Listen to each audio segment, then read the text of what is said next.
Welcome back to the lonely road. I know my face is still looking like it's smoldering for some reason. I have no idea why I look so acceptable right now, but I know I felt like being vain for a second. This is taken right after the last one that we did, so it's a real parody of coin flip of attitude. But how have you guys all been? We're on your journey to heal and become a better human. See, even when we're talking about heavy stuff, right afterwards we can make ourselves giggle. Um, You have to. You fucking have to. Because, like, dude, if I don't make a joke at the beginning of this, then we're gonna go like directly into yeah. Regardless of the conversation in between, like we're all down and glum and shit. I have no idea why the fuck I look like a Disney fucking princess right now, but I do, so it's okay. I look like a Disney princess.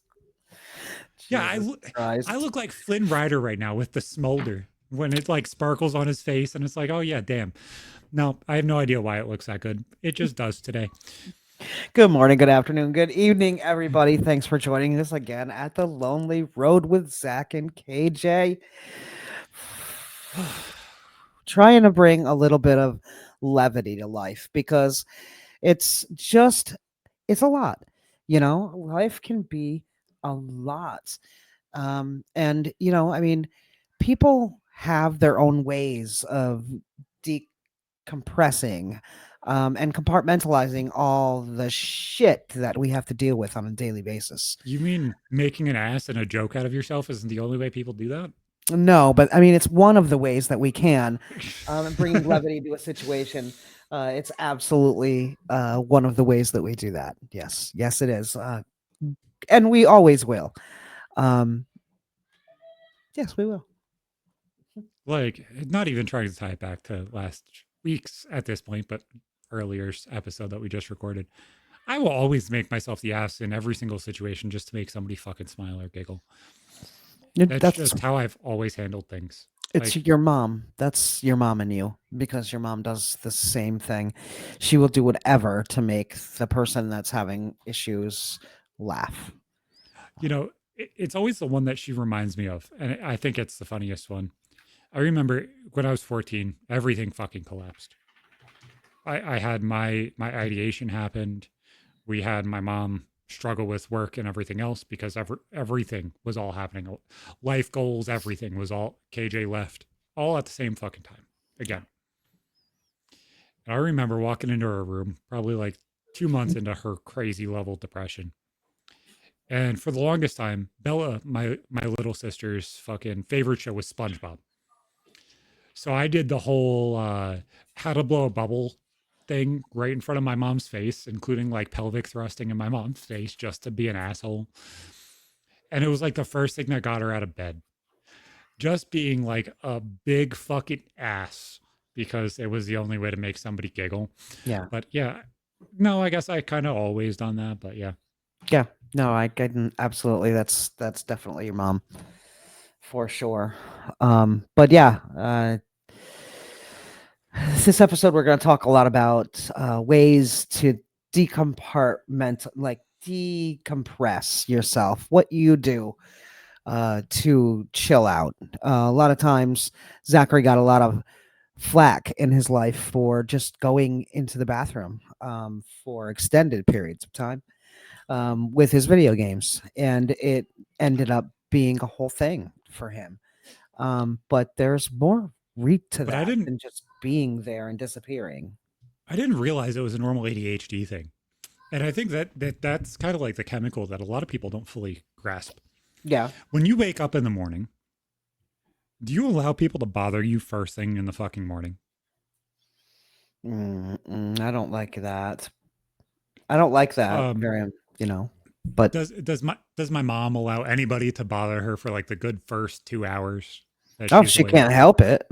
Right. No, no, she's like, I need 3 cups of coffee, at least 3 cigarettes, and at least 2 peas before anybody better fucking talk to me. And that's the exact same thing. It's the same thing as, the dad that sits there and wants to sit there and watch his war documentary that everybody doesn't, have. There are some people that will just sit there and, want to watch a war documentary. They don't want to be fucking bothered for 4 hours. And then they're able to handle whatever they want to handle. But they need fucking silence. It seems like a lot of people have like taken the kind of need for just calm or level headedness and they kind of change where it is in their day or what they're doing and they just paint it in a different light. Yeah. Yeah. A lot of um a lot of people have escape mechanisms, you know, to which they can go, and those escape mechanisms are ways in which people paint things in a different light. And sometimes it's important to be able to have that talent, to be able to paint things in a different light. You have to see things from different perspectives. Yeah, And exactly. And it's so hard to explain things in a different light because a lot of people, and this isn't even just my experience, but like realizing it and knowing like the standard stereotypical tropes of this, nobody wants to actually be understanding that somebody might need something too. yeah, I Like, mean, the bathroom's a universal space. It's acceptable. So, exactly. And I yeah, think that's why, and I guess this overlaps a lot with ADHD and autism and stuff like that. But I don't think it's unique completely to that. I think there's a lot of women that may not be ADHD or autistic that use it as well, where they're like, I'm going to go read a book in the bathtub because self care is care. It's like, yeah, but like, did you not guilt shame him for running to go take a shit when he had to do the dishes? right. Because they don't see it in the same light. Again, it's painting the different picture. It's being able to see things from different points of view. When we were, watching you grow up, we didn't realize that you needed that privacy, that self-regulation, the stress release of it all, the control of an environment. We didn't realize that that's what you were really doing. You were really like bringing yourself back to normal. It's a complex. It's at the end of last episode. It's the same exact thing that I said that my ex is doing currently is giving herself space so she doesn't impulse. And that impulse could be sitting there playing a game. It could be shitting yourself because, you're lactose intolerant. It could be anything to give yourself that space, but giving yourself that space might actually be the right answer. Regardless of why or what it is, you have to give yourself the space. Yeah, And you that's have to. okay. It is okay. It's absolutely okay. I absolutely get what you mean about that. Everybody needs that space, whether they take it in the bathroom, whether they take it in the car on the way to work, whether they take it on their breaks and lunch at work, whether they have that exercise time or they go to the gym, whatever it is for you. It could be video games, it could be, you know, camping out at the lake and just fishing, throwing a rod in just over a bridge. Whatever it is for you, take that because it's okay. It's absolutely okay. It's sometimes it's the only thing and one of the only places that you'll just get that headspace, the escape that you need for just the couple seconds that you need it to be able to move forward in the right mind frame. And there's so many different places to do it and reasons to do it. Mhm. Like bathroom camping has, I guess, sort of hit trending on TikTok and stuff like that. So obviously that's the title. But like there's so many different reasons and thought processes. But bathrooms are such an easy way to kind of explain this For sure. because it's a small enclosed private place where nobody's gonna fuck with you. Yeah. If I tell you I'm gonna go take a shit and I'm lactose intolerant and I had fucking ice cream yesterday, you're not gonna walk in there. You're not gonna like barge into the space because that's a death wish. That's a bad problem and you don't want to fucking deal with it. And guess what? I'm doing it because it's anxiety. It's because I need fucking 20 minutes of putting it back together in order to be able to keep going. And it's just like most people don't want to grasp that. Most people don't want to understand. So it's a way to say, hey, you're going to force to be understanding, regardless of if you want to fully grasp it or not. Yeah, yeah. I mean, you want that line between avoidance and coping is thin. I mean, you want to do the Oh, it's the things same. that well, you want to make sure that the quick escape to gather your thoughts is okay, but you don't want to be repeatedly like dodging chores or responsibilities by going in the bathroom whenever you need to do those things. I mean, there's there's different reasoning. Yeah, and I guess for a lot of people, I would assume it's fight or flight. It's getting the fuck out of the fight because you're afraid of your reaction, your situation awareness, whatever it is, or you don't want to wake up and be an asshole to somebody because you're addicted to this specific routine because you're autistic and you were undiagnosed. There's a lot of things that a lot of people do, and you just don't fully grasp why you do it. It becomes a ritual, and it becomes this like set in stone thing that it's so hard to like knock off of, and people don't want to grasp that. People don't want to respect the other person's routine. Right. Well, going into the restroom is more of an acceptable pause button because you can't say, you don't have to go. You don't know. Well, there's the other part of it too, and I saw it firsthand. You know, if we're sitting here having an argument and you want to just fucking walk away from it and you don't want to handle it, and I still have stuff to say, I'm gonna keep running my mouth. My mouth keeps going. The situation keeps going, regardless of if you're being avoidant or not. That's how situations work. That goes both ways. It openly goes both ways. If you walk away from that situation, it doesn't fucking end. No. Avoiding the fucking situation doesn't end it. It's escaping the noise for a little bit, but that noise is still going to be there in one form or another when you come back at it. Yeah, and it seems like it becomes such a coping mechanism to where you're just like locking your mind away. You're just compartmentalizing fucking everything because it's the only way that you've learned how to handle things. And it becomes such a routine over and over and over again that it's like, oh no, now everybody's buying the bullshit. You know what I'm saying? Oh, I haven't had this thing that makes it so I'm not an asshole today. So hey, give me another 20 minutes and we'll come back and attack this. It's like, no, everybody's the asshole in this situation. It's the same exact thing that we were talking about before, where it's like, if you don't come at everything with kindness, then what are you doing? If somebody's like, hey mom, can you get me breakfast? Fucking leave me alone for 20 minutes. I'll get your breakfast in 20 minutes. You're kind of the asshole. You know what I'm saying? It is weird because growing up, you see that all the time. Every single household was give me 20 minutes. I'm having my coffee and then I'll mom today. It's like, that's not what you do. That's how some people handle life.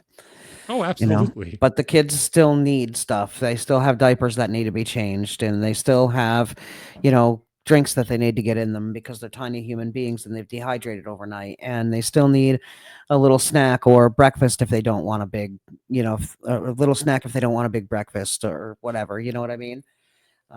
But there's things that, yes, I do believe that there's an absolute amount of self-care that you need to move forward, to get through life. You need to be able to clear your head. But dodging Absolutely. responsibility is a uh, you know, completely different thing. If you are, And to me, I see those things as equal. Like the dude who's running to go take a shit when you asked him to take out the garbage, and the mom who's sitting there saying, I need at least 3 cigarettes and 3 cups of coffee before I handle anything today.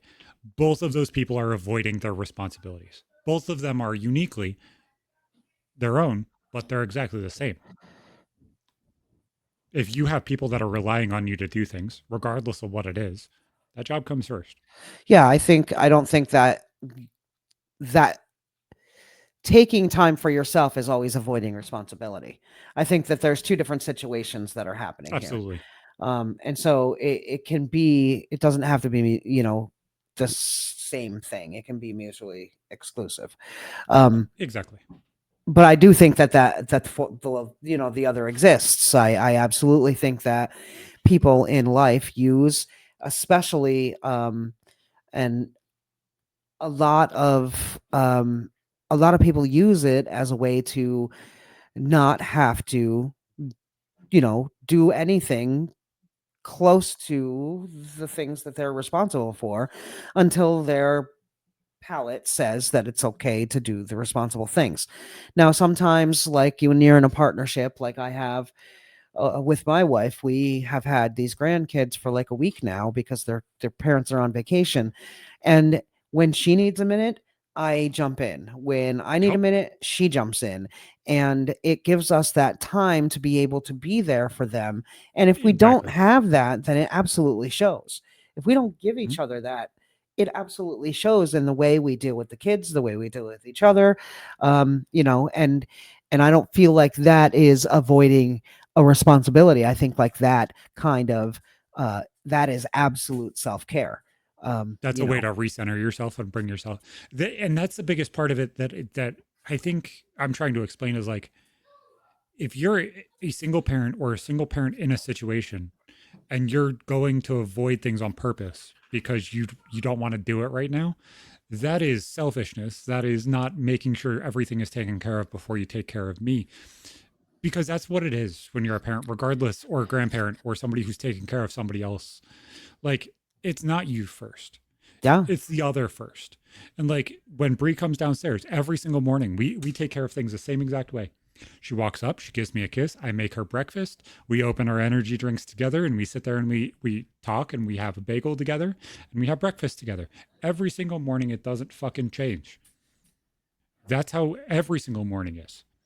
Why? Because that's our responsibility to each other. We bullshit. We tell each other, oh, I had this many anxiety attacks last night. This is how many nightmares I've had, and everything else.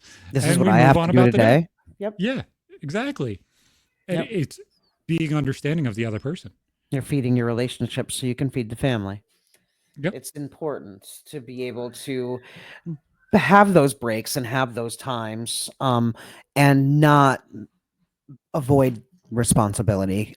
It's very, very easy to use those to avoid responsibility. And it's just something that if you are it once you become there's a certain type of I find a younger individual looks more towards uh the selfishness, the getting away from doing whatever they need to do, their responsibilities. I think as people mature in age, walk through life a little bit, and they realize a little bit more about life, and it becomes more about the self-care, um, than it is about, you know, skirting the responsibilities. It all depends on people's frame of mind, obviously. And I think the understanding from the other person, the other significant other or whatever, goes the opposite. It will be self care is obvious. Yeah, go take a shit. It's fine. The garbage will still be here when you get out. Mhm. To no longer being understanding, you're being selfish now. You're being an asshole because every single time I ask you to, okay, Right. maybe, just maybe, every single thing was a problem their entire life. So that's a don't tell me I have to do something. Say, hey, can this be done at some point? And then it gets done and taken care of. And then it's not an argument.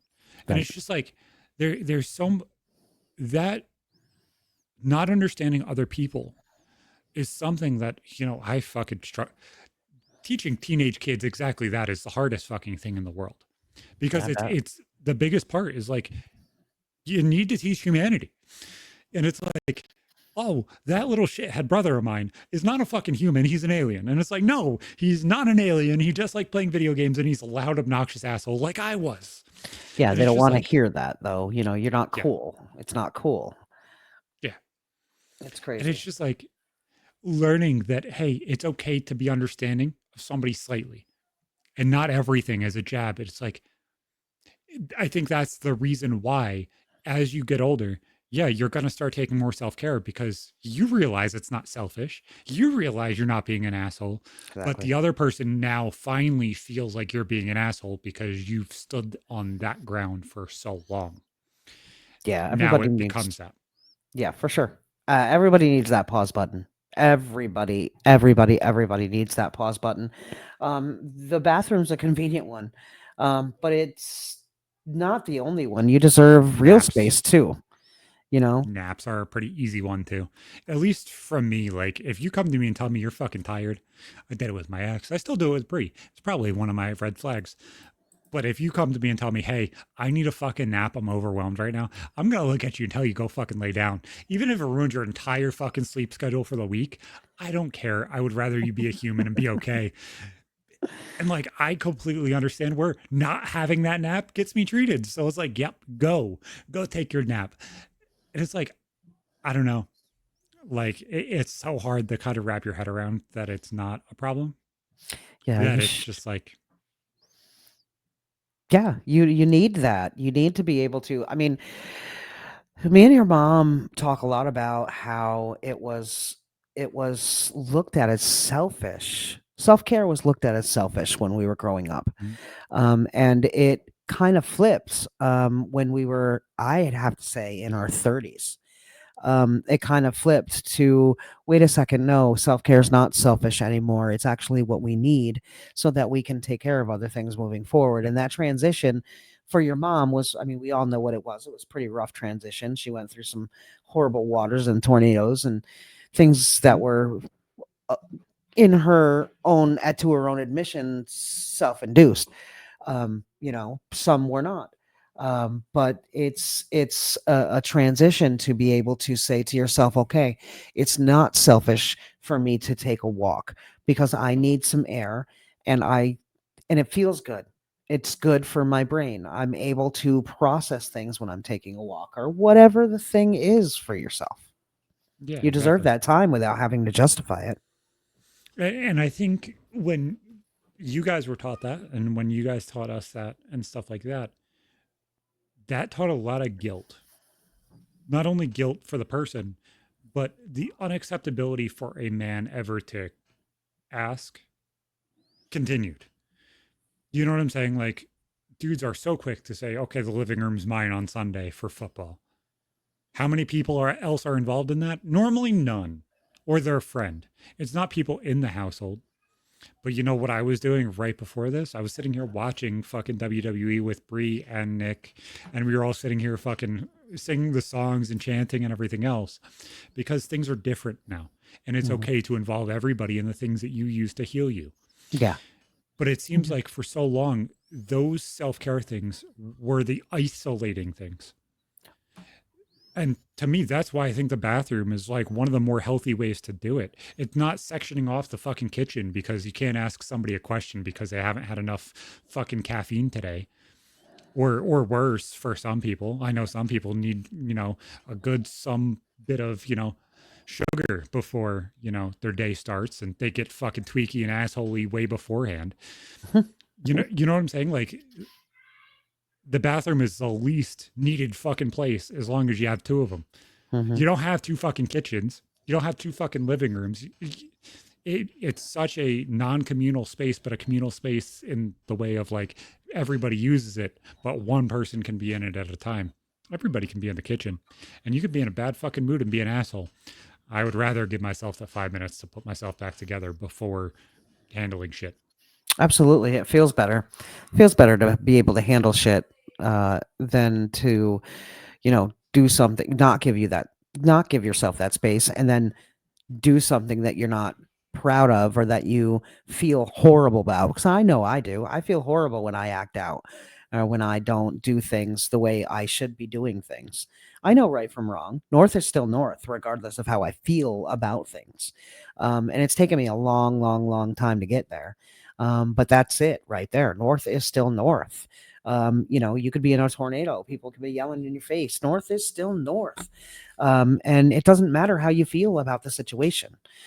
You have to take in life and you have to be able to There's do that. there's still a right way to handle it. Yeah. There's still an acceptable way to handle something regardless. Like you could be completely in the wrong. You could have fucked everything up. Yeah. But guess what? There's still a best chess move on the fucking. You could be in checkmate, and there's still. Well, you could be in check. You can't be in checkmate and still move. But you could be in check, and there's still 100% correct move to do. Yeah. You're not fucking dead yet, and until you're dead, there's 100% fucking correct move, and it's never being a fucking asshole to everybody always. No, no. If you feel like you fucked your life, you take a look inside first and foremost and say, are the people surrounding me serving me? Or are they spoiling me? Or are they making me somebody that I don't want to be? And once you make that determination, think about the things of yourself that you want to portray to the world. What do you want people to remember about you when you're gone from this place? Do you want to be remembered as somebody who's angry and triggered all the time? You know, I didn't. And so that made me take a step back and be like, okay, what's making these things happen? And give myself the permission to work on those things and make it not be a selfish act. And Exactly. I put that work in and I did the blood, sweat, and tears that comes with this kind of work. Then I was able to, everybody falters, but I'm able to come out of it looking in the right direction. Like that's where I come to. North is still north, you know. Um, the lighthouse is still gonna show you the light in the direction in which to go. So if you don't know where you're going and you feel like you're in that quicksand, like we always say, camp in that bathroom. If that's where you need to go to regulate the situation, if the noise is too high or something's going on in the house, whatever you need to do, regulate, camp, do what you have to do. But build that fire and take that time to give the resources to your mind so that you can actually get through the situation. Um, And I'm really happy with how my kids actually realize things. yeah. They realize that if I have both my headphones in, hey, give them some space for a little bit. Give them a hug. If you need something small, ask for it. If you can do it yourself, do it yourself. Let them know what you're doing. But like, and Brie does it too. She will look to see if both my headphones in. She knows sometimes I have one headphone in all the time, just because I like hearing other people's voices and stuff like that. It makes it more simple for me to be able to focus on what I'm thinking about or what I'm doing. But if I have both headphones in, something's wrong. Check on them, figure out what's going on, and it's kind of like a notice for all of us. There is a rule in this house: don't fucking put in both headphones if you need something. But if something's wrong, you put in both headphones and you're fucking walking around, I'm definitely calling you out and definitely asking if you're okay. And it's such an easy way to be able to prompt something without it being like a prompt for me to think about before I do it. Hmm. I could put in both headphones right now after the crazy episodes that we just recorded, and I could start cooking dinner and cutting Nick's hair like I have to do. And I'm okay enough to do those things, but they know that if I have both headphones in, something's not 100%, and they know either to ask a question and ask if I'm okay or what's going on, because they all ask about this show. They all ask about RMTS. They all kind of know generalized things that are going on, so they know where my mind is on a day-to-day basis. And it seems like that's the biggest part, is like, not only are so many people so cut off to their significant other, but they're cut off to everything that is surrounding them. Hmm. Yeah. Yeah. I mean, avoiding your kids because you had a long day at work is one thing on one day, but when it's done over and over and over again, so that you don't know their favorite colors or favorite snacks or, the favorite thing that they like to wear or, what their favorite toy is, what they argue about over every day. It's just incredible to me how some parents can disassociate so much from the family unit. And I'm so different. Like, I am so blindly and blatantly different. And I chose Hmm. this all the time when I was working. When I worked normal hours, the first thing I did when I came home was give my ex a kiss and then wrap my fucking arms around my kids because I need them now. Yeah. And I took over, like, it was my job. I made dinner. I made sure everything was taken care of. No, it's my time now. Leave me the fuck alone. Like, now's the time I get to enjoy this. This is what I work for. And now it's like, as soon as when Bree was working, as soon as she got home, that was the first thing that I did every single time she walked through the door. It was wrap my arms around her, give her a hug and a kiss. First thing she did was walk up and go see the kids. Like it was such a systemic thing that it trickled down even without it being a conversation. And it's just like it's mind blowing to me the people that openly and directly so do the opposite of that, because those people that take care of your house or live in your house are the reason why you're fucking working. Yeah. They're the Yeah. reason you have to do what you have to do. They're your These are things that, legacy. yeah. Do you want them Yeah. to remember dad or mom's fucking mad and bitchy all the fucking time, especially when they don't have a cigarette in their hand? Or do you want them to remember, hey, you know, he worked his fucking ass off and every single spare chance he got when he was feeling somewhat okay, he gave everything. I don't know about you, but that second one to me sounds like so much more acceptable to me. I don't want people to remember me for being angry. I'm not going to take any shit. Don't get me wrong. I'm not going to be a pushover. But I'm going to be, I'm going to be the genuine person I have been. And if you're, I've spent my whole life picking out and trying to figure out what's genuine and what's not genuine. And so like it's if you choose not to be near me because I'm soft or whatever the case is, then go about your business, do what you got to do. But I've chose not to be disingenuous in life. Exactly. Yep. And it's such a weird and honest choice that I don't think a lot of people realize. A lot of people realize and they just want to skate by and do their 9 to 5 and they want to come home and drink the beer. But it's like you're not realizing what the fuck that is and what the fuck that means. Yeah. Yep. It's over and over again. If you choose to not spend the time or allow them to be somewhere else longer because it's more convenient for you in the moment, then it's definitely going to show up later in life. You're definitely going to feel it around the bend when things are going on in their life and you don't know what it is, and they won't come to you because you weren't there earlier because it Exactly. wasn't convenient for you.